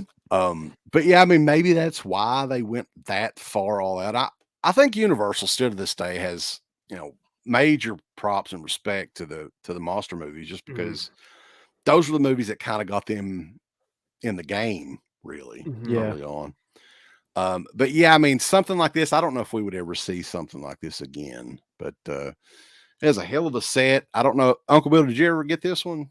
I never got that one. The one that I have is like a coffin, and I think it's the Blu-rays of all I them. think I have that one. Yeah. Show it off, Garrett. Come on. I've got the coffin one too somewhere. Yeah. If I'm not mistaken, though, didn't the coffin one was in the UK, right? That's a UK. That's release. a UK. Yeah. I don't know if it's region B or not, but yeah. Yeah, and it has like this big thing inside, like a big box. It's got Dracula, Frankenstein, Mummy, Invisible Man, Bride of Frankenstein, Wolfman, Phantom of the Opera, Creature like Black Lagoon. Hell yeah, boys. Yeah. But I didn't get the one with the bust. I never got that for some reason. They're doing the 4Ks now, so I think they have 4K box sets as well. But as far as those little bonus figures and stuff like that, they don't really do that as much anymore, unfortunately. But That's why we still hang on to all this stuff. That this thing had a ton of dust on it earlier. When I watch the Universal Monster movies, which admittedly isn't very much, I usually check out the Blu-ray or I think I've got them in 4K on Vudu. I'll watch them that way. So, yeah, I appreciate everybody's liking the formal wear here. It's a big occasion tonight for the second annual Horror Media Hall of Fame. And man, like these shows are always fun to do because we go back in time and talk about these releases because we have been collecting this shit for that long. Yeah. So I think that, we can kind of go back in time for the people that were, the youngsters and stuff that weren't around then or don't remember then. And because things then were way different. A lot of the stuff, I think all this stuff that we showed on here today was pretty much in retail stores on easy to find. Best Buy and stuff like that. So it was a different time frame. Horror media now is really hot in a way. And then media in general in itself is kind of like cold as well. So it's kind of I a tell you weird what spot. though, one thing, because I was going through, because I have to get into storage every time we do these fucking shows and like get all this stuff out because like all of my DVDs and things like that are in storage. But I found something that I had completely forgotten about that I would nominate for one of the worst physical media releases of all time. The Hall of Shame. The Hall of Shame. I'm gonna go get it right now because I didn't think to bring it in here. Do you want to? Every year we should just do one Hall of Shame recommendation. That's true. Let me tell you something. We could do a separate Hall of Shame show. When you see this, you'll be like, "Oh yeah!" Like you probably own this, but you'll be like, "I completely understand." So give me 1 second.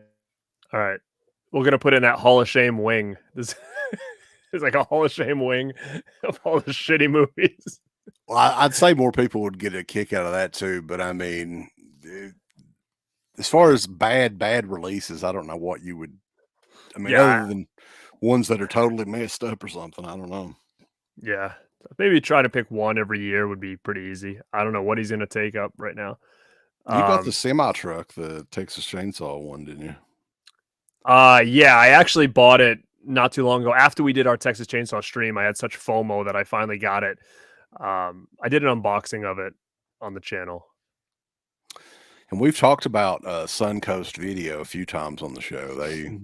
You could get almost anything you ever wanted at Suncoast, but you were going to pay for it. Yeah, Very it was expensive. I didn't buy a lot from there because the prices were so high. Yeah. You ready for this though? This is one of the shittiest things I've ever seen, and it could like possibly break apart while I'm holding it. I'm not sure. This is the Fear itself, dude. Oh yeah, man, I have that sucker. Why yours is not? It's not falling apart. Look at it. It's like made of the cheapest goddamn plastic that you could ever possibly imagine, man. Like I think mine's in good condition still. Yeah, mine's fine, but like it's it's made. It looks like a fucking like a gimmick birthday card or something. It reminds me of like if you go into the Dollar Tree and were to get like a Halloween decoration. That's what it is. That's what you would get. Yeah. Yeah. Like you could put a hole in that, right? You like bend that whole thing right now. Is that Anchor Bay? This is the disc, by the way. It's one of those friggin' like 6 movies on it or something, right? 2-sided, yeah. Well, for people that don't remember though, Fear itself was like the unofficial Masters of Horror season 3, but it just didn't work out. It was bad. Look at this damn skeleton on this thing, though. Seriously, was that an Anchor Bay title? I forget. Lionsgate. Lionsgate. Okay, that is funny. That's just shameful. That damn Fear thing. itself. It was one season, didn't they? I think Mick Garris had something to do with that show too, didn't he? I don't remember. I thought it was like he did. Masters of Horror, but they try to dedicate it more towards like kid friendly. Is that true or no? This one was on. Wasn't this on like network TV or something? I think like it was that? on NBC or something, wasn't it? Because I remember watching the first couple of episodes and then realizing that it was ridiculous. Like it was just really bad. Well, what had happened is I think Showtime didn't renew Masters of Horror for the 3rd season. And I think this is the episodes of Masters of Horror, but they had to rework them for network TV.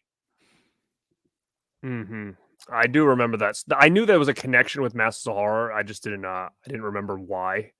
But yeah, that makes a lot of sense because Masters of Horror is another one I think we could do a whole show on because that was a pretty unique and cool little series. I would like to do a whole show on that. Yeah, I think that would be an awesome. Maybe series just do like season 1 as an episode and then season 2 because I don't know how many per season there were. Maybe like I think 6 there or was 7. 8. Oh, okay, that I want would to be say easy. that. Yeah. Yeah. Yeah, I thought the first 2 seasons overall, though, I mean, I thought it was a pretty solid show. There were a couple that were pretty bad, but overall, it was a good show. And you saw all your favorites. You had all the directors there. You had, Angus Grimm was in one. It was cool to kind of see them in different roles and stuff. And was it Argento that did Jennifer? Yeah. That was a freaking. I remember when I saw it for the first time, I was like, dude, this is so awesome. Like, that might have been the first episode I think I saw from Masters of Horror. That was one of my favorites too. And then Takashi Miike did the one that got him like banned. Oh, like Afterlife or something? Was that what it's called? It was what was it called? Imprint. Imprint. Oh, it was Imprint. Yeah. They didn't even I think I have Imprint on a separate release because I don't think they put it in the box set, right? I don't think so. I think they just were like, you had to get it like by itself on like a standalone because when the box set came out, they left that one out. I don't even remember being that hardcore though either. Though I don't remember it either. Nah, I kind of do. It was about. I can't even say what it's about on here because like we probably get banned. It's been many years, but like I think what we were reviewing the first season, like in the first few episodes of Dead Pit when we started. That's how long we've been doing the damn show. So I remember us talking about the show like first run after it happened and everything. So I mean, I would love to go back and revisit some of those shows. Maybe it's something we could do for like October or something. I think that we should prep for in October. Yeah, I think that would be perfect. In the meantime, I'm gonna go watch Fear Itself. In the meantime and in between time, baby, Fear Itself. Look at that. With that Valentine card cover, baby. It's not flimsy at all. Should Look at play that. music or something when you open it up. Ooh. Yeah, Sick Girl from Lucky McKee is a solid one. I've got Sick Girl autographed by Lucky McKee, the DVD.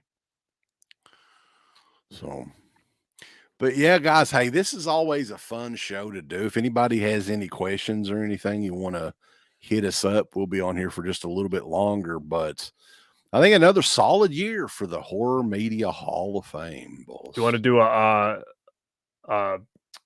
5-second screenshot? We can each hold up our picks. Yeah, we can go through them again. 5-second pose.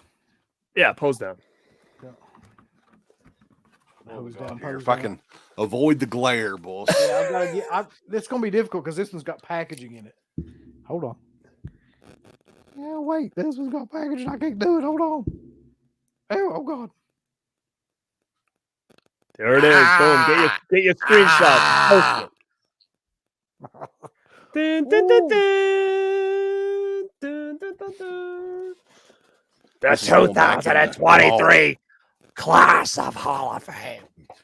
Sponsored by Mountain Holler. And Dr. Pop. Yeah. A lot of people was asking though, I did star this one so I wouldn't forget about it. The Monster Squad Kino announcement. Yeah. We've got to talk about that briefly here. Sure. I'm not surprised that it's coming out. I mean, I'm kind of shocked that it's taken this long. What about you? Yeah, I'm kind of shocked it's taking this long. I don't know. I don't know what I think about Kino doing it. I think they always do a great job with their stuff, so I'm not worried about that. It just would have been nice to see like a real different edition, like if Arrow made like a big box or something like that, because Kino doesn't really do that. They just kind of stick to their own style, which is fine. But it would have just been interesting to see someone put a little bit more like effort into just like the packaging and stuff like that. That's my only concern with it, is like I kind of wish we got something a little special for Monster Squad because it's been a while.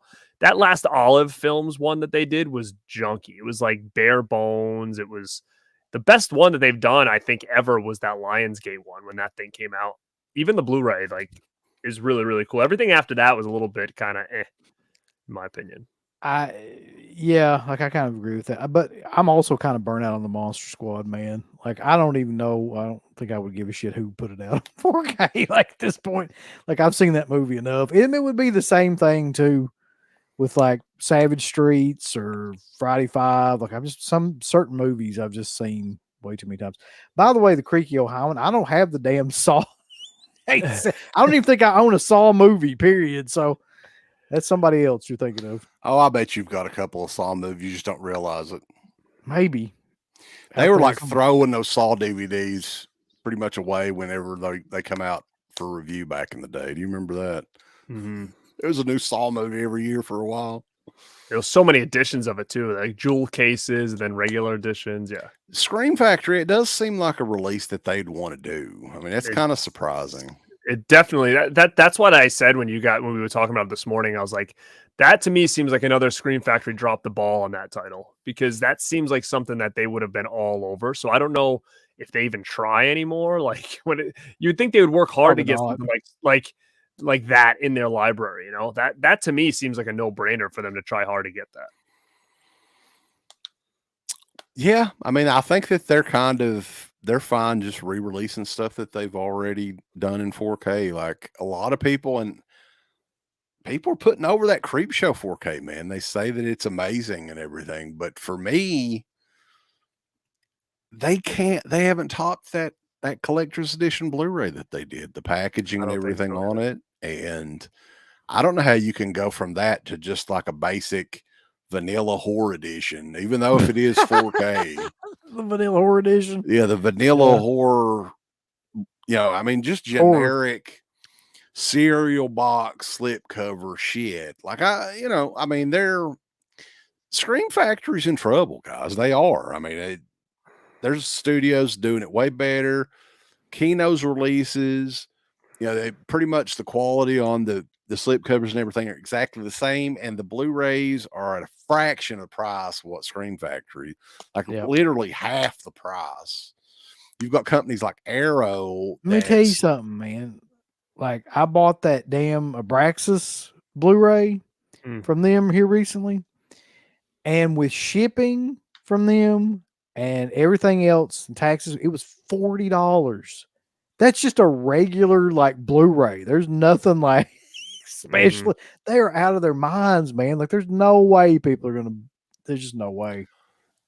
Their newest like thing is they used to do a line of like $14.99 titles, which they were never $14.99 titles, but eventually they'd be marked down to that, like on Amazon or something, right? Like non-collector's editions. So they went from that to just pretty much like limited, like to 1,500 on the site.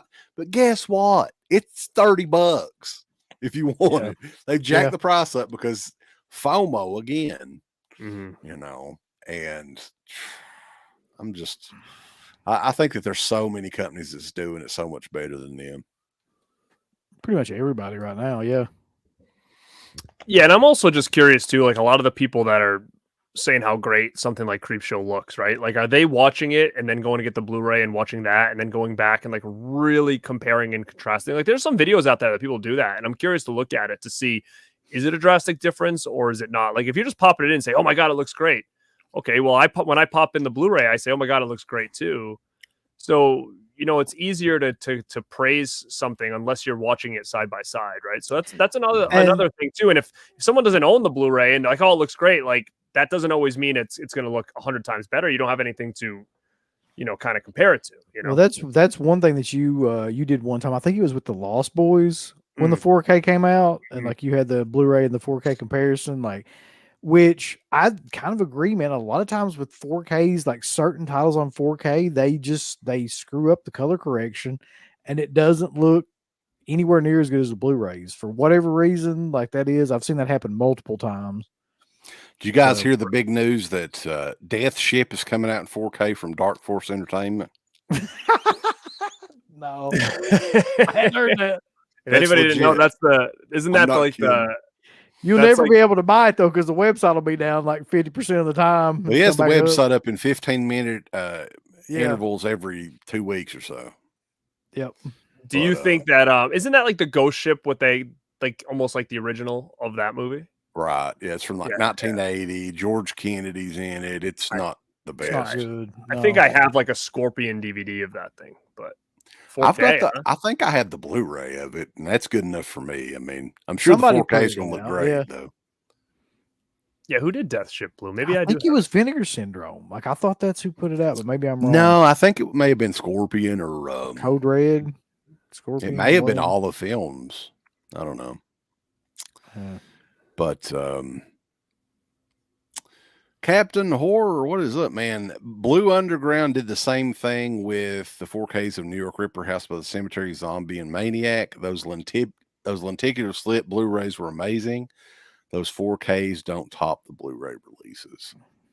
You got a point. I think they released those pretty close together too. I thought that was kind of stupid from them to do that way too, because those Blu-rays had 4K restoration. Like it's the on all same of them. scan, I'm pretty sure. Yeah.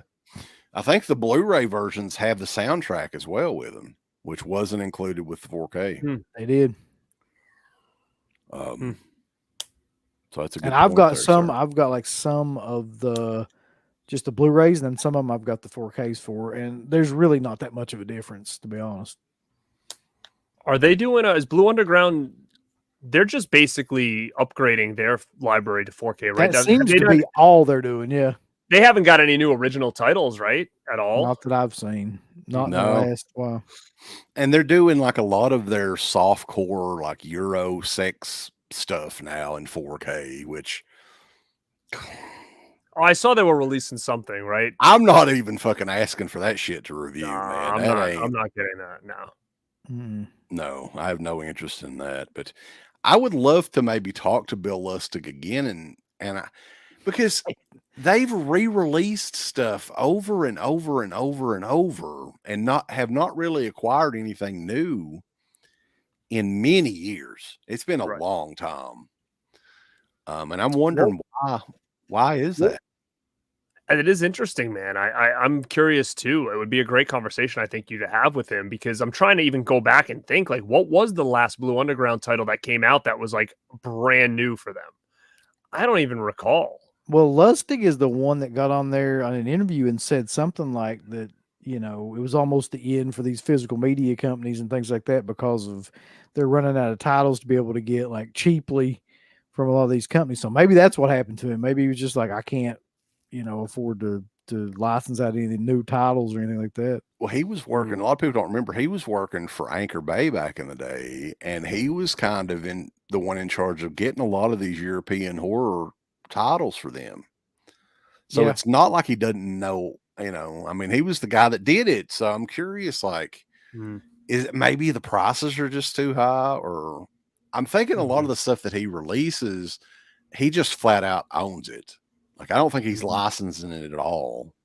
What do you think, Uncle Bill? I don't know what the legal term is for it, but I think he owns the I mean, I title think he outright. has to own them at least, because, and I'm looking at Captain Horror's comment. They own Dead and Buried. I don't know if it had a Blu-ray, but I sure as hell had the DVD, which goes back to what we're talking about, is like these titles that they're putting out, they may have not had Blu-rays and they went right to 4K, but they all had DVDs. Like God Told Me To. Like I've got that DVD by Blue Underground. So all these titles that are coming out, like they at least had DVDs. Maybe they skipped Blu-ray. I don't know, but they're really going back to the well and grabbing a lot of these older titles that they maybe did not upgrade yet.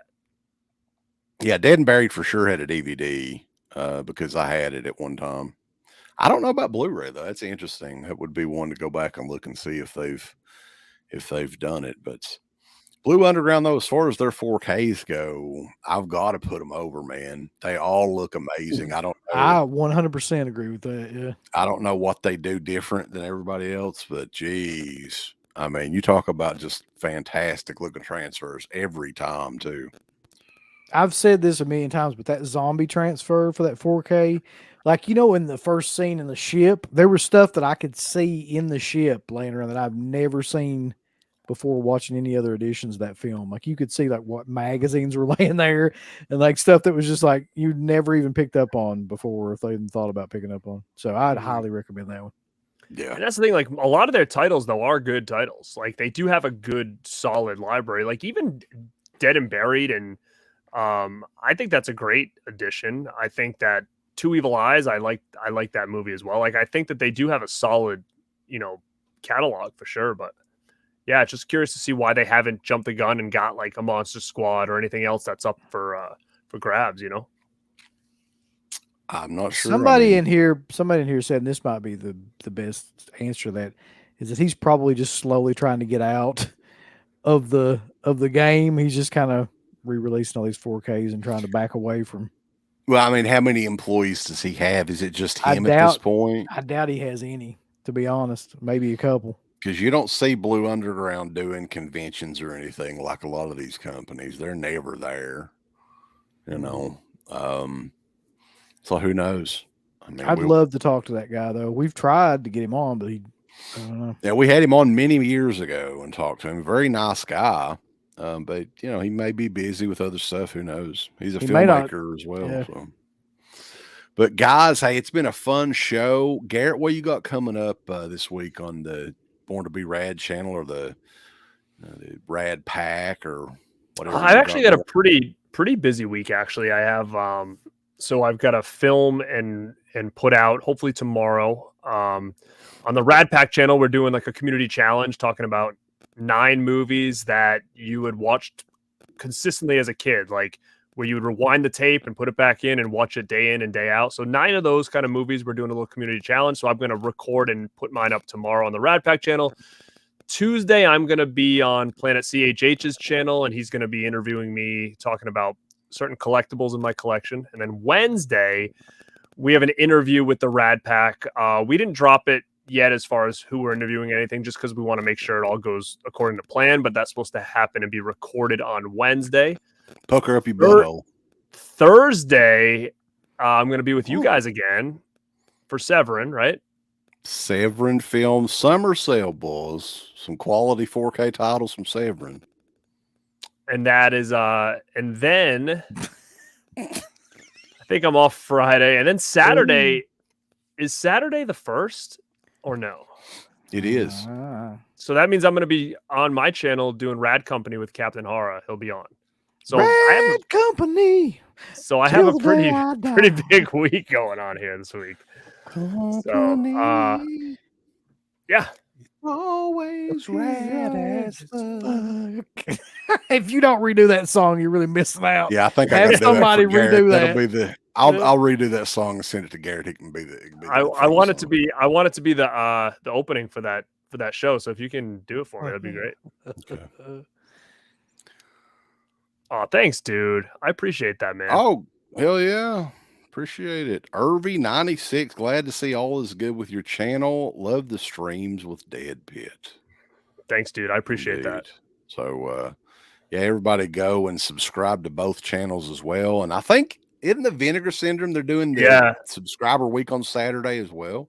Yep. So I'm going to definitely probably go on at noon and do it. If any, I know you're not around, Wes, but if UB's around and he wants to simulcast, Uncle Bill will be around. He's like a highwayman. He'll always be around and around. Listen, that's actually like probably my favorite show overall to do is just those Vinegar Syndrome drops. I don't know why, but there's just something about them. So yeah, well, they're going to have some sort of special sale of some sort too. Yeah, they're going to do the 10, basically the 10 for 10 kind of thing again, aren't they? Like something like that.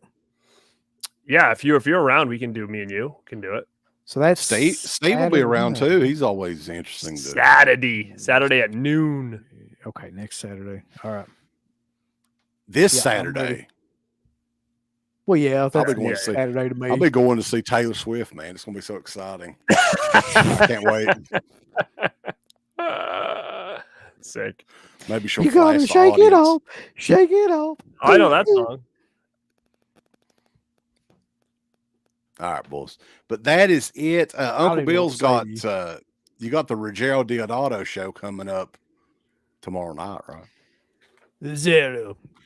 Yeah, tomorrow at 10 o'clock. And I feel like this will probably be a pretty big one because a lot of people will be interested in his movies, especially Cannibal Holocaust.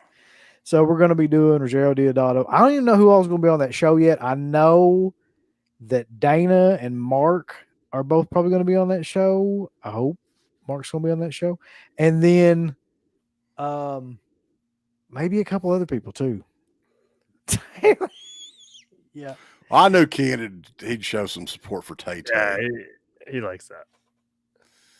All right, boys. But yeah, it's been fun, and we will be back, I guess, the next time together for that Severin summer sale coming up on Thursday night, late night. I'm gonna be buying all kinds of stuff. I'm gonna be spending a fortune at that Severin sale. I can't wait. We'll be getting these stuff. I'll get some stuff.